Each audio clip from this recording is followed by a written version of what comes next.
إلهنا ما أعدلك مليك كل من ملك لبيك قد لبيت لك لبيك إن الحمد لك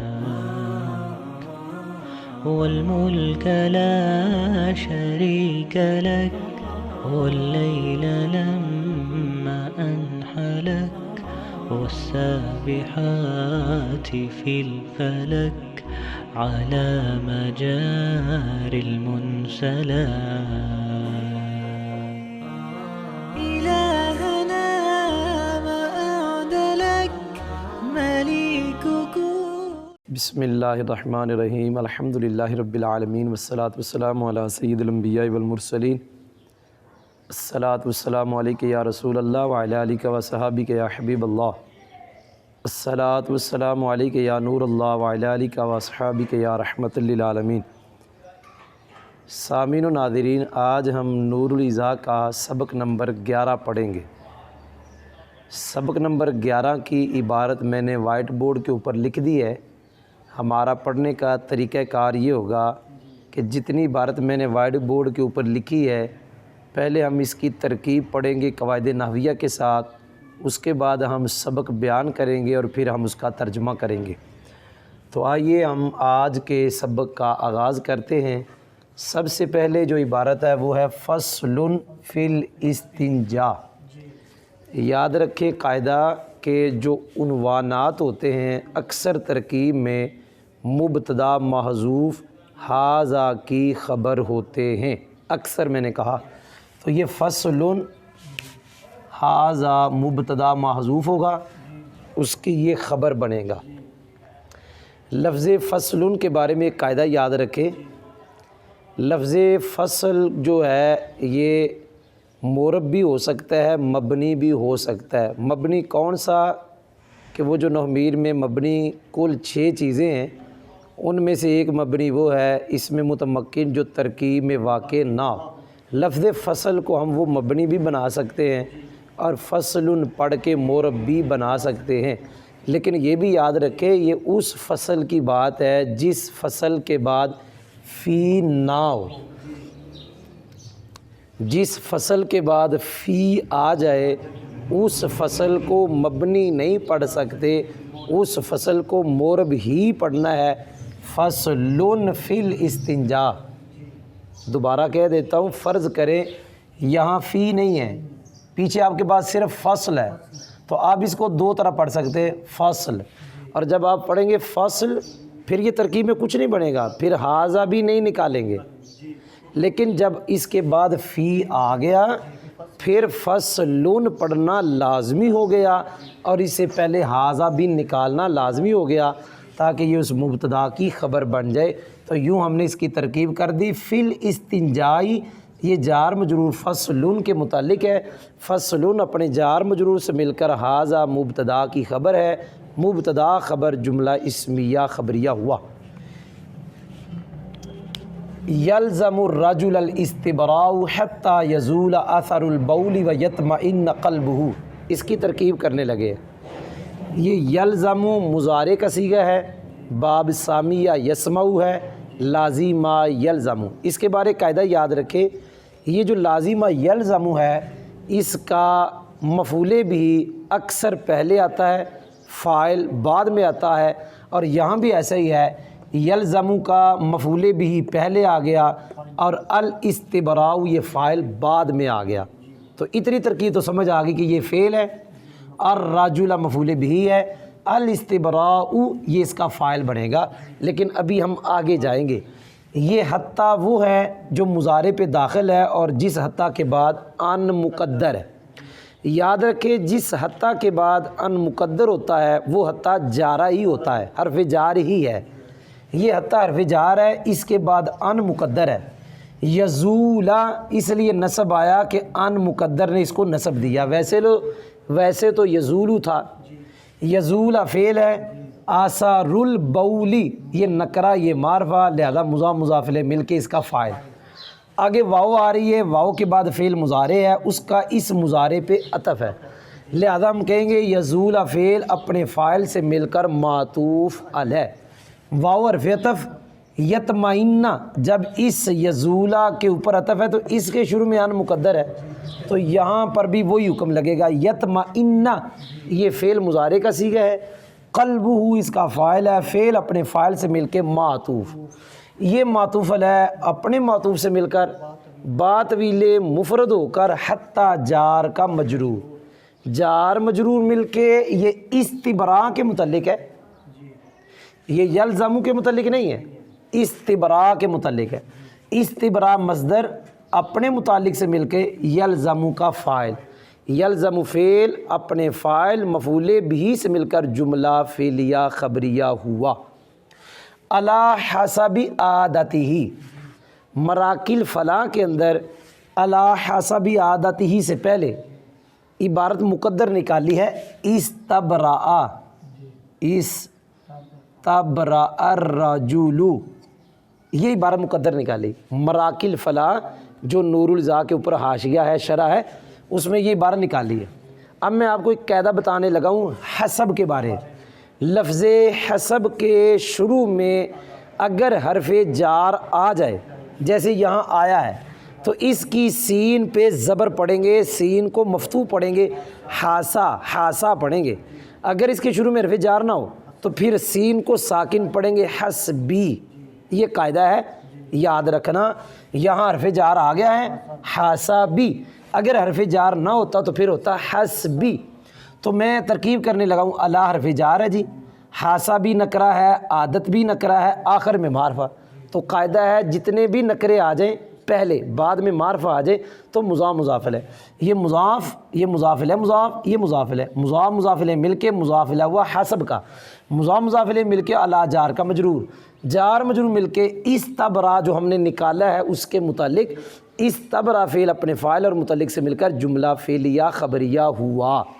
جی آگے جا رہا ہوں، اما بالمشی والتنحنح والاضطجاع او غیری، یہ ہم اما اور اما کی پہچان کرواتے ہیں، جہاں آگے او آ جائے یا و اما آگے آ جائے وہاں اما پڑھتے، اور جہاں آگے فا آ جائے وہاں اما پڑھتے، یہاں چونکہ آگے او آ گیا اس لیے پڑھیں گے اما، اور اس اما جس کو ہم نے اما پڑھنا ہے اکثر یہ اما تردیدیہ ہوتا ہے، یہ اس لیے کہا کبھی کبھی اما بظاہر تو لگتا ہے جیسے یہی ہے لیکن وہ حرف شرط ان اور ما زائدہ سے مرکب ہوتا ہے، جیسے قرآن پاک 15ویں سوارے میں آتا ہے اما یبلغن، یہ اما تردیدیہ نہیں ہے، وہ اما جو میں نے قرآن پاک سے پڑھا ان حرف شرط ہے، ما زائدہ ہے، یہ اما تردیدیہ ہے، ترکیب میں کچھ نہیں بنتا، اس کی میں نے پہچان کروا دی، یا آگے آئے گا او یا آگے آئے گا و اما، اور اما کی پہچان ہے کہ آگے کیا آتی ہے فا۔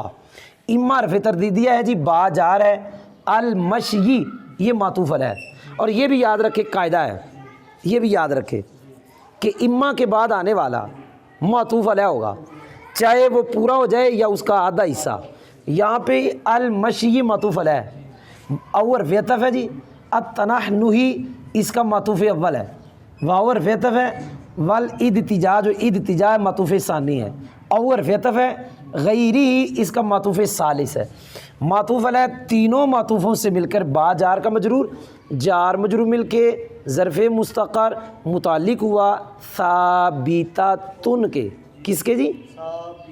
یہ ثابتۃ صیغہ صفت ہے، اس میں ہی ضمیر اس کا فاعل ہے، صیغہ صفت اپنے فاعل اور متعلق سے مل کر شبہ جملہ اسمیہ ہو کر مبتدا محذوف ہیا کی خبر ہے، اور وہ جو ہیا ہے اس کا مرجع ہوگا عادت، مبتدا اپنی خبر سے مل کر جملہ اسمیہ خبریہ۔ جی آگے یہ لائن پڑھنے لگے ہیں جی، آج کے ہمارے سبق کی آخری لائن، ترکیب پڑھ رہے ہیں ابھی قاعدے، ولا يجوز له الشروع في الوضوء حتى يطمئن بزوال رشح البول، یاد رکھیں فعل لازم کا فاعل اکثر باہر آتا ہے، یہ لا یجوزو کا فاعل اکثر باہر آتا ہے، لا یجوزو فعل ہے، لہو جار مجرور لا یجوزو فعل کے متعلق ہے، الشروع مصدر ہے، فی الوضوء جار مجرور مل کے شروع کے متعلق، شروع اپنے متعلق سے مل کے لا یجوزو کا فاعل، حتیٰ پھر وہ ہے جو مضارع پہ آ گیا اور اس کے بعد ان مقدر ہے، ہمارا قاعدہ یاد رکھے جس حتیٰ کے بعد ان مقدر ہو اور وہ ان مضارع کو نصب دے وہ حتی جارہ ہوتا ہے۔ یہ حتی جارہ ہے جی، یطمئن فعل ہے، فاعل اس کا اس کے اندر ہے، ہوا ضمیر، باجار زوال نکرہ، رشحی ابن نکرہ، البول معرفہ، پہلے جتنے نکرے آ جائیں آخر میں معرفہ ہو تو وہ مضاف مضاف الیہ ہوتے۔ یہ مضاف الیہ مضاف اور یہ مضاف الیہ، یہ مضاف اپنے مضاف الیہ سے مل کر مضاف الیہ ہوا زوال کا، زوال مضاف اپنے مضاف الیہ سے مل کر با جار کا مجرور، جار مجرور مل کے یطمئن کے متعلق، یطمئن فعل اپنے فاعل اور متعلق سے مل کر با طویل مفرد ہو کر، اس لیے کہ ان شروع میں با طویل مفرد ہو کے حتی جارہ کا مجرور، جار مجرور مل کے لا یجوزو کے متعلق، لا یجوزو فعل اپنے فاعل اور اپنے متعلق اول اور متعلق ثانی سے مل کر جملہ فعلیہ خبریہ ہوا۔ آج کا سبق نمبر 11 جس کی عبارت ہم نے وائٹ بورڈ پہ لکھی اور جس عبارت کو ہم نے نحوی طریقے سے حل کیا قواعد نحویہ کے ساتھ، اب ہم اس کا سبق پڑھتے ہیں جی۔ آج کے سبق کے اندر یہ بیان ہوا کہ یہ جو فصل ہے یہ استبراء کے بیان میں ہے۔ کس کے بیان میں؟ استبراء۔ ابھی ہم پڑھیں گے استبراء ہوتا کیا ہے۔ استبراء کا معنی ہوتا ہے کہ شرمگاہ کو قطرات سے خالی کرنا، اس کا معنی ہوتا ہے استبراء۔ نور ضیاء کے اندر پہلا مسئلہ یہ بیان کیا کہ آدمی کو استبراء لازم ہے، بندے کے لیے استبراء لازم ہے، لیکن یاد رکھیں یہ اس بندے کی بات ہے جس کو یہ خیال ہو کہ مجھے قطرات آتے ہیں، اس کے لیے استبراء لازم ہے۔ اور استبراء کب تک لازم ہے؟ نورزا کہتی ہے کہ یہاں تک کہ پیشاب کا اثر، پیشاب کے جو قطرے، پیشاب کی جو تری وہ ختم ہو جائے اور بندے کا دل مطمئن ہو جائے، اس وقت تک آدمی کے لیے استبراء لازم ہے، لیکن عورت کے لیے نہیں ہے، بندے کے لیے لازم ہے۔ اور بندہ بھی وہ جس کو قطرات کے آنے کا خیال ہے کہ مجھے قطرات آتے، اس بندے کے لیے ہے کہ استبراء لازم ہے۔ استبراء اور کب تک لازم ہے؟ پیشاب کے قطروں کے ختم ہونے تک اور بندے کے دل کے مطمئن ہونے تک۔ جب دل مطمئن ہو جائے کہ اب نہیں آئیں گے، ختم ہو گئے، اس وقت تک استبراء، اس کے بعد چھوڑ دے جی۔ آگے پڑھنے لگا ہوں۔ آگے مسئلہ یہ ہے کہ بندہ اپنی عادت کے مطابق استبراء کرے۔ اب وہ عادت یا چلنے کے ساتھ ہوگی، یہ بندے کو پتہ ہوتا ہے کہ میرے پیشاب کے قطرے کیسے زائل ہو جائیں گے، کیسے ختم ہو جائیں گے۔ بندہ پیشاب کرے، پیشاب کے بعد چلے، ایک طریقہ یہ بھی ہے، اور یہ بھی ہے کہ بندہ کھانسی کرے، اور یہ بھی ہے کہ بندہ لیٹے، اور یہ بھی ہے کہ بندہ اس کے علاوہ کوئی طریقہ ہو، وہ ذرا ورزش کر لے، دوڑ لگائے، اوپر چڑھے نیچے اترے۔ ان چیزوں کے ساتھ بندے کے پیشاب کے قطرات جو وہ ختم ہو جاتے ہیں۔ یہ عادت کوئی بھی ہو بندے کی، اس عادت کے مطابق بندے کو استبراء کرنا لازم ہے۔ آگے مسئلہ بیان کیا ہے کہ جس بندے کو قطرات آتے ہیں پیشاب کے، پیشاب کرنے کے بعد، اس بندے کے لیے وضو میں شروع ہونا جائز نہیں۔ جس بندے کو یہ قطرات آتے ہیں اس کا وضو شروع کرنا جائز ہی نہیں۔ کب تک؟ یہاں تک کہ وہ بندہ مطمئن ہو جائے کہ پیشاب کا جو اثر ہے، جو تری ہے، وہ زائل ہوگی۔ جب وہ ساری تری زائل ہوگی پھر بندہ وضو کرے گا، وگرنہ اس کا وضو ہی نہیں ہوگا۔ تو یہ آج کل بڑا بندوں کو مسئلہ ہوتا ہے، عورتوں کے لیے لازم نہیں ہے استبراء، عورتوں کے لیے حکم ہی نہیں ہے۔ عورت پیشاب کرنے کے بعد تھوڑی دیر واش روم کے اندر بیٹھی رہے اور اس کے بعد استنجا کر لے، یہ بندوں کے لیے، اور بندے بھی وہ جن کو قطرے آتے ہیں۔ یہ بڑا ضروری مسئلہ ہے آج کل کے لیے۔ تو آج کا سبق جو ہے 11 نمبر ہم نے زبانی پڑھ لیا، اب اس کا ہم کرتے ہیں جی ترجمہ۔ ہم نے یہاں مبتدا نکالا تھا، یہ استنجا کے بارے میں فصل ہے۔ یلزم الرجل الاستبراء حتی یزول اثر البول ویطمئن قلبہ، بندے کو، پہلے مفعول آ گیا اس لیے، بندے کو استبراء لازم ہے یہاں تک کہ پیشاب کا اثر، تری، پیشاب کی تری، پیشاب کا اثر زائل ہو جائے اور بندے کا دل مطمئن ہو جائے۔ یہ ہوز میر کا مرجع رجل ہے۔ استبرا رجل نکالا تھا، بندہ استبراء کرے گا اپنی عادت کی مطابقت پر. اما ہیا نکالا تھا مبتدا، وہ عادت یا چلنے کے ساتھ ہوگی یا کھانسنے کے ساتھ یا لیٹنے کے ساتھ یا اس کے علاوہ کے ساتھ. دوبارہ کر رہا ہوں ترجمہ. یہ استنجا کے بارے میں فصل ہے. بندے کو استبراء لازم ہے یہاں تک کہ پیشاب کا اثر یعنی تری زائل ہو جائے اور بندے کا دل، اس کا نہیں کہنا، بندے کا دل مطمئن ہو جائے. بندے کا دل مطمئن ہو جائے کہ تری ختم ہو گئی. بندہ استبراء کرے اپنی عادت کے مطابقت پر، موافقت پر. یا وہ عادت چلنے کے ساتھ ہوگی یا کھانسنے کے ساتھ یا لیٹنے کے ساتھ یا اس کے غیر کے ساتھ، ان کے غیر کے ساتھ، چلنے کھانسے لیٹنے کے غیر. یہی ضمیر کا مرجع یہ سارے ہیں اور مرجع ہم بنانے کے کلو واحد کی طویل میں، یا ان مذکورہ کے غیر کے ساتھ. اور بندے کے لیے وضو میں شروع ہونا جائز نہیں یہاں تک کہ بندہ مطمئن ہو جائے پیشاب کے چھینٹوں کے زائل ہونے کے ساتھ. وہ یہ کہے کہ پیشاب کے چھینٹے زائل ہو گئے ہیں. یہ آج کا سبق ہے ہمارا 11 نمبر. ہمارا سبق مکمل ہوا. انشاءاللہ اللہ کے فضل و کرم سے ہماری نور و ذات جاری و ساری رہے گی.